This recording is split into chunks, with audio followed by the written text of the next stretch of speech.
শিশুদের রামায়ণ পর্ব 11 স্বামী রাঘবেশানন্দ। শূর্পণখা প্রতিহিংসায় জ্বলছিল। সে মুহূর্তের মধ্যে উড়ে গিয়ে লঙ্কায় হাজির হলো এবং রাবণের আশ্রয় নিল। বনের বিকৃত রূপ দেখে রাবণ আশ্চর্য ও ক্রোধান্বিত হয়ে ওই রকম হওয়ার কারণ জিজ্ঞাসা করল। শূর্পণখা তখন সব ঘটনা বলল। কিভাবে খড় ও দূষণ মারা গিয়েছে তার বিস্তৃত বর্ণনা দিয়ে সে বলল, দাদা, সুন্দরী সীতাকে তোমার জন্য আনবার চেষ্টা করতে গিয়ে আমার এই দুর্দশা হয়েছে। আর খড় ও দূষণ রামের হাতে প্রাণ হারিয়েছে। রামকে জব্দ করার সব থেকে ভালো উপায় হলো রামকে ফাঁকি দিয়ে সীতাকে লঙ্কায় ধরে নিয়ে আসা। তাহলে সীতাকে কোথাও খুঁজে না পেয়ে দুঃখে সে মরে যাবে। এই কথা শোনার সঙ্গে সঙ্গে কিভাবে সুন্দরী সীতাকে সে পাবে আর তার সঙ্গে বনের অপমান করার প্রতিশোধ নেবে, সেই বুদ্ধি দুষ্ট রাবণের মাথায় এসে গেল। তখনই নিজের পুষ্পক রথে চড়ে আকাশপথে প্রথমে সে মারীচের কাছে গেল। রামের কথা শুনেই মারীচ ভয়ে কাঁপতে লাগলো। রামের হাতে তার মা তারকার মৃত্যুর কথা সে কি কখনো ভুলতে পারে? কাঁপতে কাঁপতে সে রাবণকে বলল, রামকে তুমি জানো না। কয়েক বছর আগে আমি বিশ্বামিত্রের ওপর খুব অত্যাচার করতাম। সেই সময় রাম সেখানে এলো। এসে কি করলো জানো? এক বাণেই সুবাহুকে মেরে ফেললো, আর এক বাণে আমাকে বহু যোজন দূরে সাগরে ফেলে দিল। যদিও তখন সে বালক ছিল, এখন তো বড় ও আরও শক্তিমান হয়েছে। কাজেই তুমি তোমার নিজের ধ্বংসের ব্যবস্থা করো না, আর সীতারও আশা করো না। সীতা হলো জ্বলন্ত আগুন, তার ক্রোধে তুমি সঙ্গে সঙ্গে পুড়ে ছাই হয়ে যাবে। কিন্তু রাবণ মারীচের কথা গ্রাহ্য না করে বলল, আমি তোর সাহায্য নিতে এসেছি, উপদেশ শুনতে আসিনি। বল, তুই আমাকে সাহায্য করতে চাস না আমার হাতে মরতে চাস? মারীচ বুঝতে পারল যে তার শেষ সময় উপস্থিত, তাই একটু ভেবে নিয়ে সে বলল, তোমার হাতে মরার চেয়ে রামের হাতে মরা ঢের ভালো।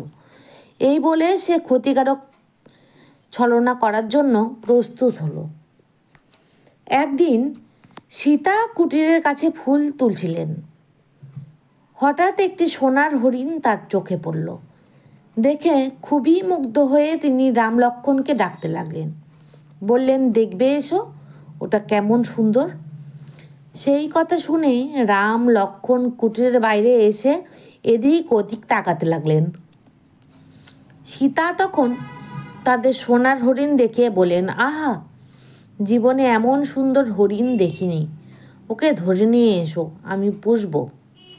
রাম বললেন, সত্যিই তো, ওটা খুবই সুন্দর। লক্ষ্মণ, সীতার যখন এত আগ্রহ, তখন ওটাকে আমি ধরে নিয়ে আসছি। কিন্তু লক্ষ্মণের মনে সন্দেহ হলো। তিনি বললেন, দাদা, হরিণ কখনো সোনার হয়? ওটা নিশ্চয়ই কোনো মায়াবী রাক্ষস সোনার হরিণ সেজে আমাদের ঠকাতে এসেছে। রাম বললেন, যদি ওটা সত্যি হরিণ হয় তাহলে ওকে সীতার জন্য ধরে নিয়ে আসবো, আর তা না হয়ে যদি রাক্ষস হয় তাহলে ওকে বধ করব। এতে ভয়ের কিছুই নেই, তুমি সীতাকে দেখো। যত যাই হোক, ওকে তুমি ছেড়ে কোথাও যেও না। এই বলে রাম সোনার হরিণ ধরতে গেলেন। সেই সোনার হরিণ আর কেউ নয়, সে হলো মারীচ। শীঘ্রই সে গভীর বনে ঢুকে পড়ল। রামও তার পেছন পেছন যেতে লাগলেন। শেষে রাম যখন বুঝতে পারলেন যে হরিণটাকে জীবিত অবস্থায় ধরা যাবে না, তখন তিনি একটি তীক্ষ্ণ বাণ ছুড়লেন। সেই বাণ এসে মারীচের বুকে গেঁথে গেল। মারীচ যন্ত্রণায় ছটপট করতে করতে রামের কণ্ঠস্বর হুবহু নকল করে চিৎকার করে বলল, হায় সীতা, হায় লক্ষ্মণ, আমাকে বাঁচাও, আমাকে বাঁচাও।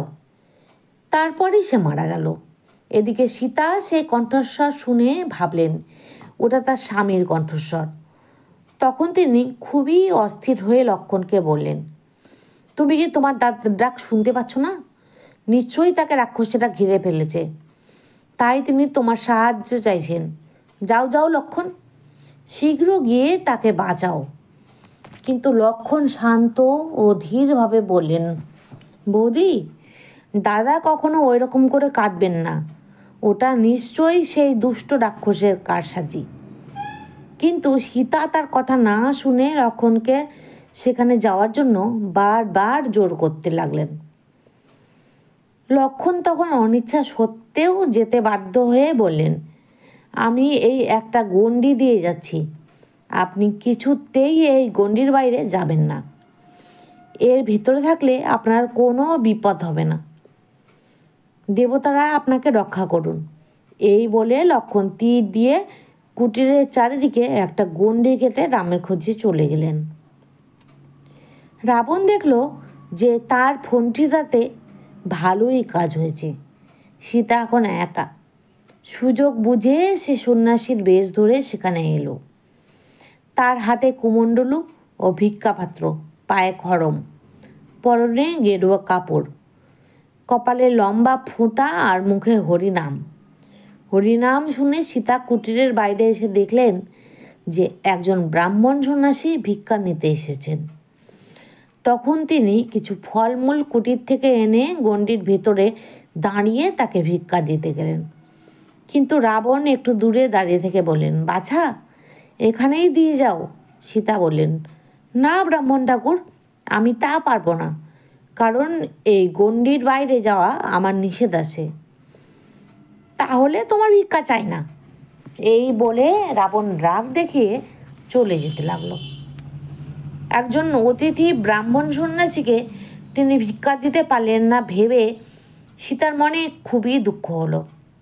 তারপর তিনি আর কিছু চিন্তা না করে সেই গণ্ডির বাইরে এসে ভিক্ষা নিয়ে যাওয়ার জন্য সন্ন্যাসীকে ডাকতে লাগলেন। সুযোগ পেয়ে রাবণ তখন শীঘ্র ঘুরে এসে সীতার হাত চেপে ধরল এবং নিজের আসল রূপ ধরে বলল, আমি লঙ্কার রাজা রাবণ, তুমি আমার সঙ্গে লঙ্কায় গিয়ে আমার রানী হও। সেখানে 5,000 দাসী তোমার সেবা করবে। রামের মায়া ত্যাগ করে আমার সঙ্গে চলো। এই কথা বলে সে সীতাকে টানতে টানতে নিয়ে এসে তার পুষ্পক রথে তুলল আর সঙ্গে সঙ্গে আকাশ পথে উড়ে চলল। উড়োজাহাজের মতো পুষ্পক রথ জাদু বলে ছুটতে লাগলো।